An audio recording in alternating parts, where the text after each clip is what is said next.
Hello, Hannah. Welcome to the Live and Learn podcast. Hello, Alice. It's lovely to be here. Thank you for joining us today. You are our lovely SME for our latest resilience content that we've just released, because today we will be speaking about resilience in the workplace. But first off, do you want to give a little lowdown of your credentials on why you're our subject matter expert on the topic? I've been working for nearly 40 years, which makes anyone an expert on resilience if you've got all the way to this end of your career. And you're still working. And you're still there. But particularly the area that I've worked in, which is in first of all radio and then TV production, working as a producer. Most people actually understand it's a really stressful. Yeah, very high intensity. Yeah, unpredictable. It's a hugely unpredictable industry and very demanding in terms of hours and application. It's also an unaccredited and, generally speaking, kind of intuitive industry, which means that there's an awful lot of busking it that's going on, which is also really stressful because that the imposter syndrome runs riot. Whilst I'm not suggesting that there aren't particular parts of the industry that are highly specialised, my background was as a generalist. As a generalist, you need to know a little about a lot of things and become an expert very quickly. And because that content tends to be quite snackable, it's totally achievable. But over time, it can really make you feel slightly like you're always waiting to be found out. So you combine that with long days, and you combine that with unpredictability, and you combine that with a lot of working away from home and from your base and being on location.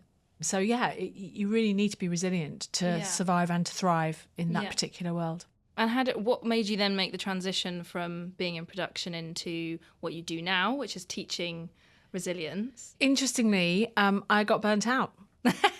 Very topical. Very topical. So I had been working in the industry first as a journalist and then as a programme maker for about 30 years. And I had lost a lot of my joy and passion. I was going through the motions in a way that was really efficient and productive and professional, but my heart was less excited about what I was doing. And that sent all those warning signals to me. I'd lost that joy and I needed to look somewhere else for it. And because I was working at the BBC at the time and I had been trained in the BBC Academy in a lot of these skills, so I'd been trained to design and deliver leadership training. And in that space, I was able to do that alongside my production job. And there was a sort of natural segue to come out of TV production and into this space, which as a professional development consultant for people working anywhere, to be honest, but initially in screen. And a lot of what that's looked like has been about designing how to lead well, how to manage oneself, lead yourself well. And through that and the coaching, I've ended up with now 40 years of experience in both the doing and in the leading of people and myself to do our best and be our best. Yeah, which is ultimately, I guess, what resilience is, I suppose, because very much a buzzword in the learning and development sphere at the moment, but a lot of the time people don't, because it comes across like such a vague, large topic. A lot of people don't know exactly what we mean by it. So what is resilience? So I'm going to start with what resilience is not. Yes. Because actually I think that doing a bit of myth busting is quite important. So what resilience is not is a personality trait. And when we talk about someone as not being very resilient, it can be a bit like we're saying, well, they're not very sensitive or they're not very creative. They are learned skills.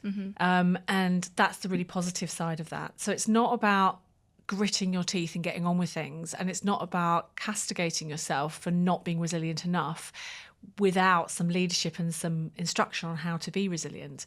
But essentially what resilience is about the ability to bounce back. It's about the ability to bounce back from things that happen. So it's not what happens to you, it's how you deal with what happens to you. That's resilience. What would you say some other misconceptions are around resilience? Do you think it can fall into toxic performance culture or not? I think there's two things about anything in the workplace, to be honest. Surviving and thriving in the workplace is about your personal responsibility versus how well you're led. And if you're in the leadership role, how well you lead. There's a fundamental truth in life that you can't change another person. You can only look to yourself. And you can look to others and facilitate and guide, obviously, but you can't change someone by willing them to be different. No matter how much. How much, exactly, whether it's work or personal life. So when we have a high level of awareness around how we personally cope and deal with things, then we can take more personal responsibility. Yeah. And when we don't, and most people don't, because they're not paying attention, because they aren't being asked the right questions that will raise that level of awareness, it becomes a heads down, just get on with it and do what everyone else is doing. And that's what we call culture, because culture always happens. Whatever's going on, a decision or not a decision, will create culture. So all of that tends to happen when there isn't a mindful awareness of what is going on in those teams and with those individuals. We have to know ourselves. And Aristotle said that in 350 BC, to know thyself is the beginning of all wisdom.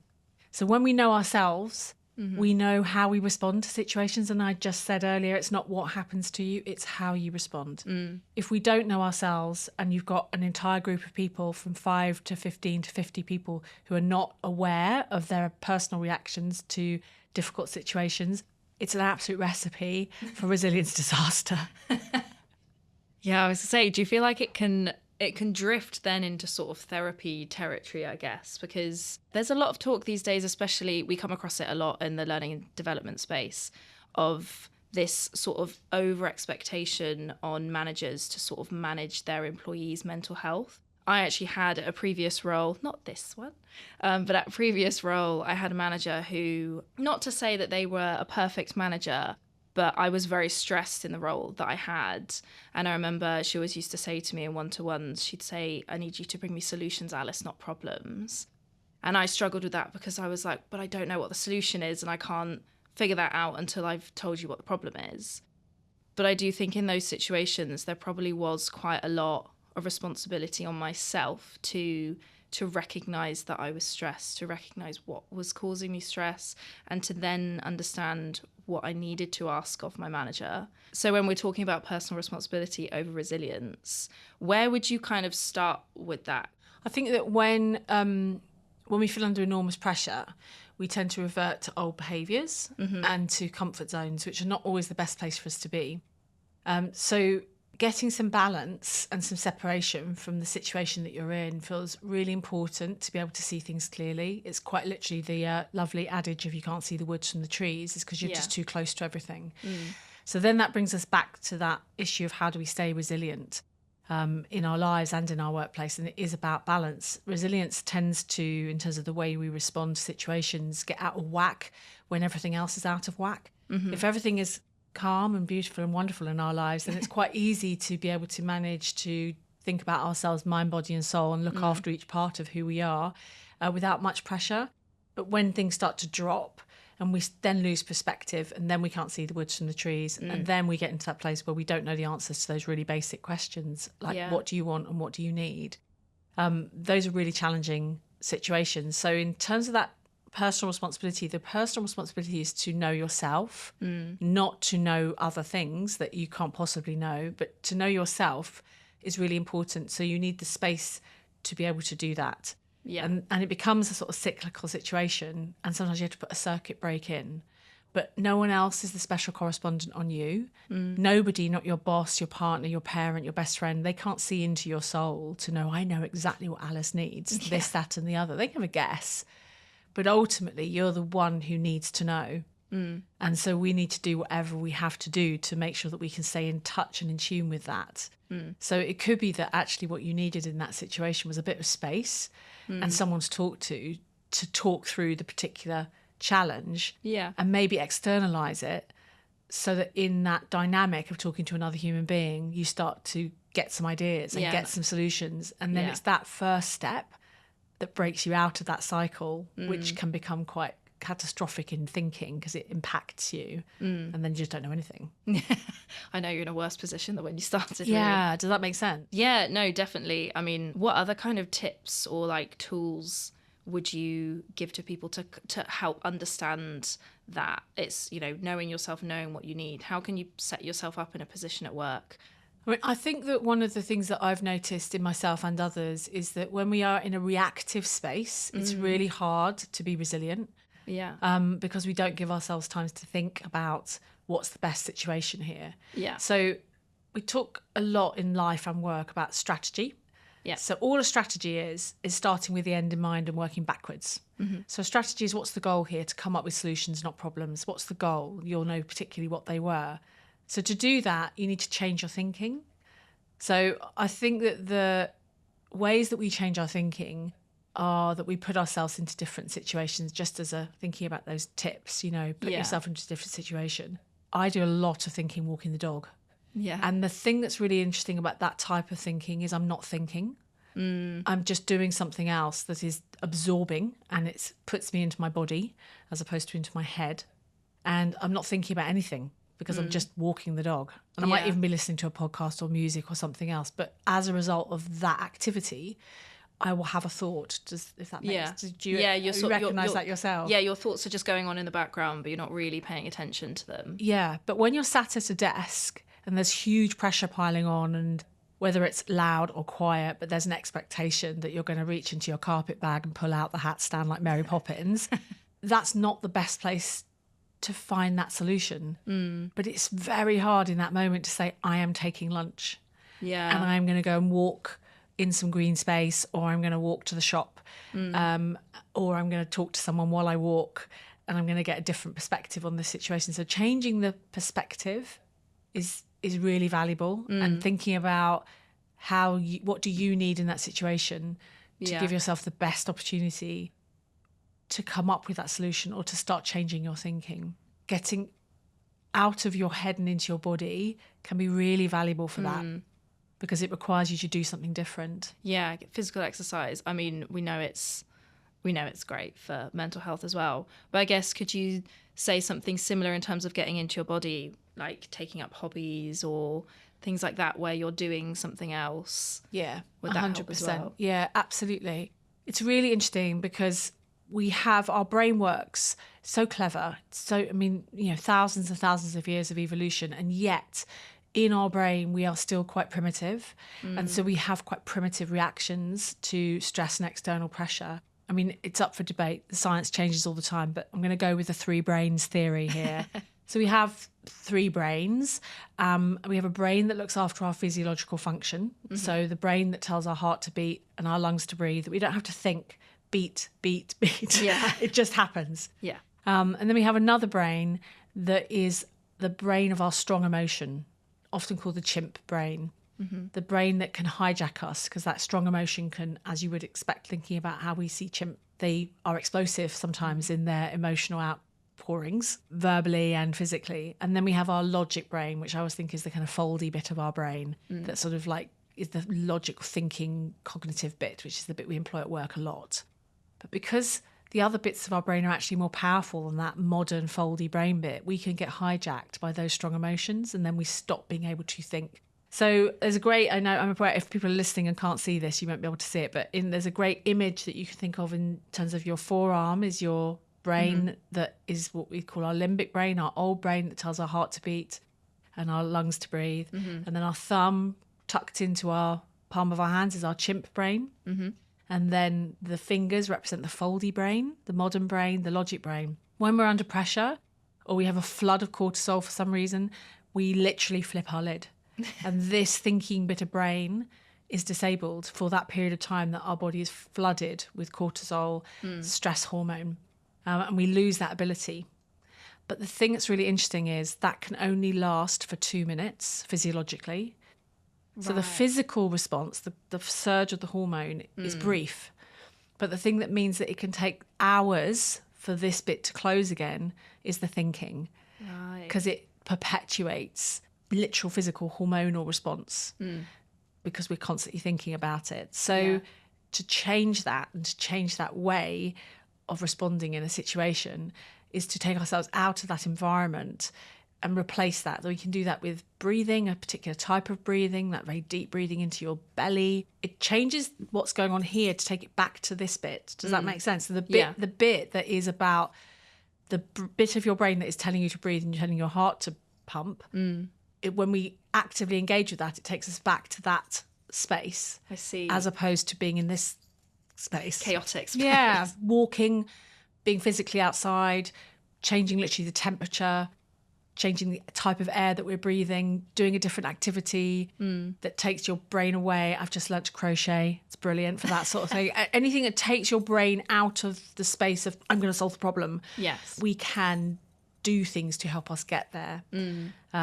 so in relation to the workplace, it's about putting boundaries into place and doing the things that sometimes feel really unacceptable. Like we scoff in certain industries at lunch hours, taking lunch, what are you doing?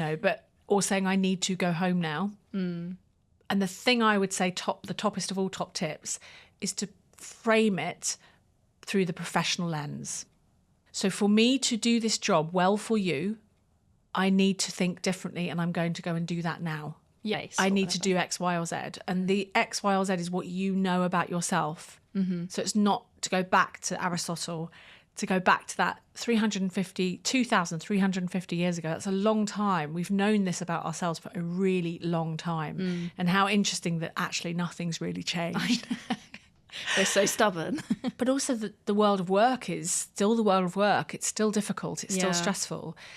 Change is constant, and it changes the parameters all the time. But we as a species are less changeable. We are still powered by our chimp brain and by those ancient responses. So when we understand that about ourselves, we can talk ourselves down, because the saber-toothed tiger isn't going to come and eat us. Actually, it's just a deadline. Yeah. And when we start putting that perspective back and changing the way that we think, we can stand a better chance of coming up with solutions. And that know yourself thing is, you just talked about yourself as an externalizer. I also am an externalizer, in case you hadn't noticed. But some people, I would say, I need to go and talk this through with somebody. And as I hear myself say stuff out loud, I start to hear the solutions come. Yeah. Whereas an internalizer, someone who works differently to me, would need to go and sit in a quiet room And have a little think. And maybe journal about something or do some research. So I get my energy differently. So that's what I know about myself. Yeah. Whereas somebody else might find that very stressful in its own right. So we have to know ourselves to be able to ask for what we need, to be able to ultimately solve the problem, be resilient in that space, is about taking that responsibility. 100%. I think of it especially with sort of creative tasks. I can imagine the number of times I've been sat down trying to write, I don't know, a blog or something, and it's just not, for whatever reason, the words are not coming, the creative juices aren't flowing. Talking about as well in terms of framing it in the lens of, in order to do my job properly, I need to do X, Y, Z. Do you have any sort of advice on that? Because not that I want to say that people aren't taking it seriously with their mental health, but naturally that will be the concern of a lot of organisations when it comes to putting mental health and resilience first and making it a priority. It's really hard because it's so individual, even though it sounds like it is a big problem, but it is also about the individual. As a leader, and I think there's a difference between leadership and management as well. Yeah. So management is more operational and is much more the day-to-day sort of running of a function. And leadership is about dealing with change and leading people through change and understanding purpose. I think one of the things that's really interesting when you're in leadership is if you lead with questions about the situation, so rather than statements, then the other person is required to think about their contribution in a personal way. So what would the impact of this decision have on you? What would the impact of this decision have on the team, on the product or the output? And what could you do? And how can we support you? But what could you do to change that, or to make sure that you can deliver on the work that you are employed to do? It's really hard to do. It's something we talk about in coaching as being simple but not easy. Yeah. And it's really hard because we're used to being problem solvers. And particularly when you're in a leadership position, it becomes it's nowhere on a job description in leadership is to know all the answers. And yet somehow the moment you move into a leadership position, it's really easy to take that on and hard to check yourself to make sure that you're not doing that. Yeah. And encourage accountability and personal responsibility. Don't be vague. Never be vague. Always be specific. If I'm going to say to you, how long do you think it will take you to do that task, Alice? And you might say, about a week. And I say, great, well, I look forward to hearing how it goes. Where's my ability to follow up? How accountable are you to delivering that? Because it's in about a week. Yeah. Whereas actually, if my response is, oh, could you give me a bit more of a specific Yeah. deadline for when I can check in with you? So I'm going to give you more time because you've told me that you need more time. Suddenly you are accountable to deliver something in that time, as opposed to, well, what can I do to make that better for you? Yeah. No, it makes sense because there's a certain degree of psychological safety here as well, because I feel like, and I have done it before in the past as well, there's this nervousness or apprehension to give a date that might be too far in the future, like too long or not long enough or whatever. And that fear of giving a wrong answer or something that might be displeasing to their manager or leader can hold a lot of people back in actually being specific and honest. But how crucial is psychological safety in all of this? For the leader to set the tone of psychological safety, and just to be really clear about what does that mean? Yeah.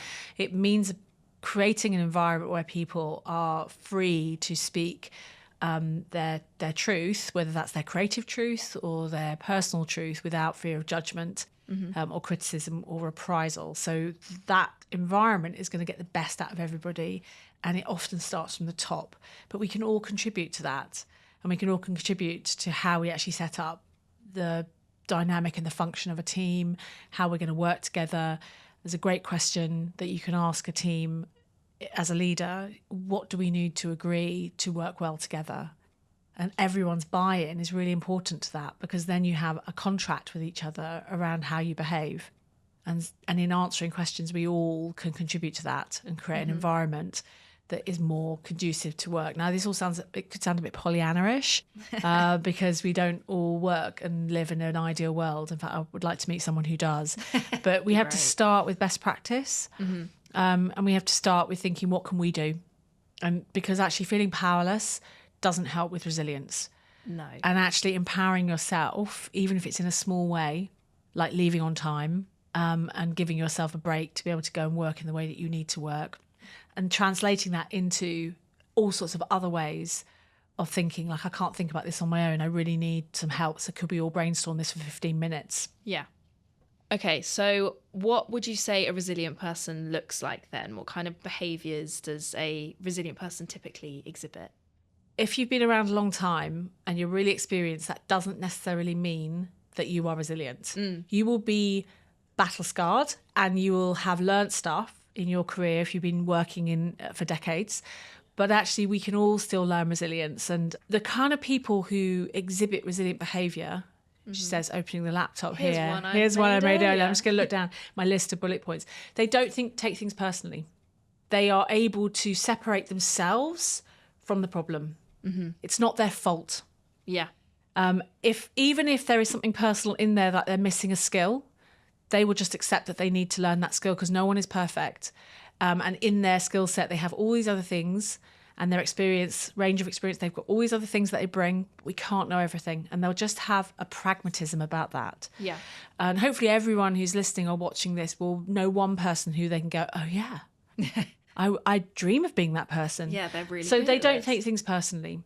They have a high level of self-awareness, and high is a subjective measure. But they are just aware of their personal impact, and they're aware of what they need. Right. So they're aware of what happens to them when they're under pressure, and they're able to switch on to like, oh, okay, this is happening now. And then that's what I was talking about in relation to personal responsibility. Then they can take appropriate action. They have a positive mindset. And what I mean by that is I'm not talking about something that's unrealistic. I'm talking about positive is different from optimistic, for example. Here is a problem. It is problematic. How are we going to solve it? And Yes. very rarely is it, how am I going to solve it? So you seek the help you need. But the mindset is problem solving. Yes. They can regulate their emotions. That's a big one. It's a really big one. But again, in that place, if you know yourself and you know where your breaking points are, and you know why you respond to certain situations and what those situations are, that's all you need to know. Because when you have an awareness of it, it's like we talk about, you can't unsee that, can't we? You can't unknow that. Yeah. When you have new learning about yourself or about anything in the world, you can take your eye off the ball. Of course you can. You can look over there and forget. But ultimately, if it's in there, it's in there. Asking for help is probably one of the most important in there. Yeah. When you need it. But you have to know what the help is that you want. Right. So there is a fundamental truth in life, is it's really easy to help people who know what they want and virtually impossible to help someone who doesn't know what they want. Yeah, like a screaming child that can't verbalise. Absolutely. It's a great example. Yeah. But when you know what you want, the person you've asked for help from can make that happen. Yeah. If it's in their power. Of course, yeah. Yeah. As a manager or a leader, I could say, okay, well, look, why don't we find 3 or 4 people who can come together for 15 minutes and we'll just focus on that? Yeah. Whereas I just don't know how to solve the problem. Is like, great, what do I do with that? What do you want me to do? You know. So when I talk about personal responsibility, that's what I'm talking about, is you need to know how you need the help to manifest. Yes. And sometimes you just can't, but as far as you can, it's a really good idea to give yourself that opportunity to think, what's the help I need? How do I unpack this to be able to say, this is the help I need? Yeah, try and pause and think, what is the actual need here that I'm reacting to? Or... Absolutely. Yeah. Absolutely. So resilient people will demonstrate those sorts of qualities. So if that helps, those are the sorts of behaviours, and role modelling is so important. Yeah. It's so important. And I think one of the easiest shortcuts to modelling resilience actually is thinking of somebody you really admire who you consider to be resilient. And in that moment, literally the question is, what would they do? Yeah. I know it is so hard. And again, I do this a lot myself, but it's so hard, especially in the realm of getting things wrong or trying to like make mistakes or whatever, trying to take yourself out of it and not thinking, I've done this really bad thing, or, oh, everything's going to go wrong now because I've done this, and really fixating on it. Yeah. Just trying to remove your own, like you said right at the beginning of the list, of remove your kind of personal association to it. And that's, to be clear, it's not that you're not going to feel it. No, of course. But yeah. there is another great turn of phrase that says, you know, all feelings are valid, but all behaviours are not welcome. Oh, I like that. That's yeah. fun, Yeah. So all feelings are valid because that's the species that we are. We have feelings. Yeah. And no one's asking you not to feel the feelings, but we don't want them acted out. So the behaviours are really important. And I feel like also an important element of that as well is sort of removing the stigma which can come with sort of discussing emotions in the workplace. I feel like that just needs to get in the bin anyway. But reframing talking about emotions in a professional lens, kind of like what you said earlier, in terms of, instead of it being like a screaming child sort of going, I feel this, I feel that, wow, wow, wow, boo. It being like, actually, I'm recognizing this thing about myself. I'm recognizing I'm feeling overwhelmed, or I'm having a bad day because such and such has happened in my personal life. You don't have to go into the intricacies of it, but just being able to communicate that. It's absolutely about being able to feel it without being it. Yeah. Go and be it somewhere else. Yeah. But but the freedom to be able to say, I am feeling overwhelmed. Yeah. And this is what I need to be able to do my job properly.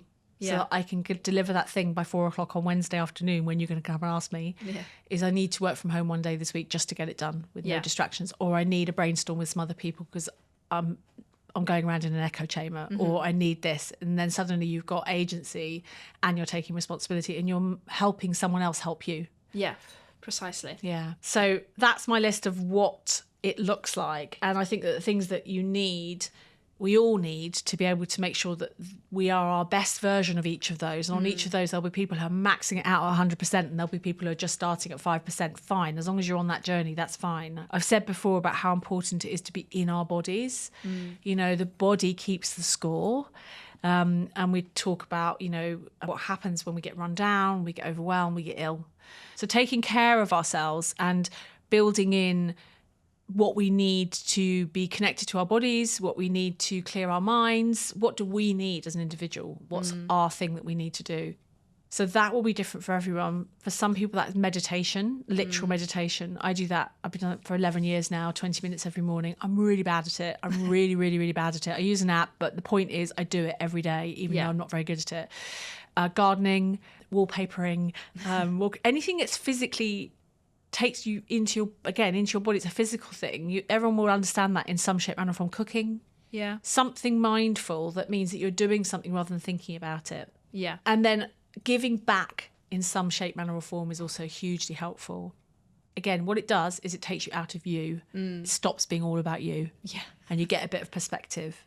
Yeah. So being mindful about making a commitment to do that on a regular basis. Again, these things all sound like, oh, I don't have to go to work because I'm just doing this stuff all day. So it's just picking that thing that works for you and works for you in your life. Yeah, and just try and start with the one thing maybe and try and stick to that. Like you said, build the habit, get into the routine of it, and then you don't have to do everything all at once. You don't. And no.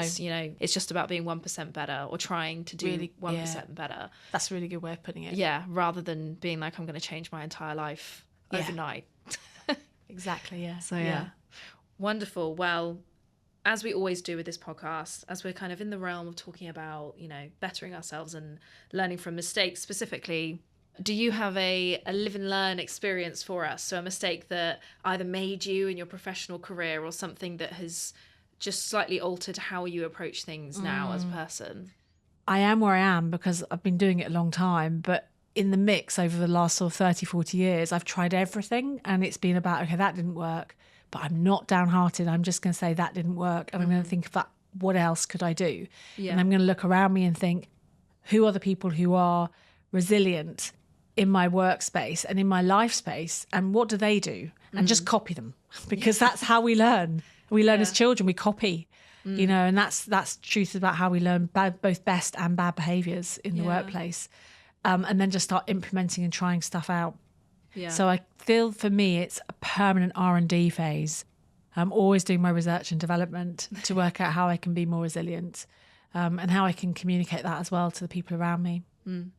A lifelong lesson indeed. I feel like Absolutely. We will all spend our lives doing it. Yeah. Well, it's been wonderful, Hannah. All of this is brilliant information, which I'm sure will be incredibly useful to everyone listening. So thank you so much for being on the podcast. And hope to see you again soon. It's my pleasure.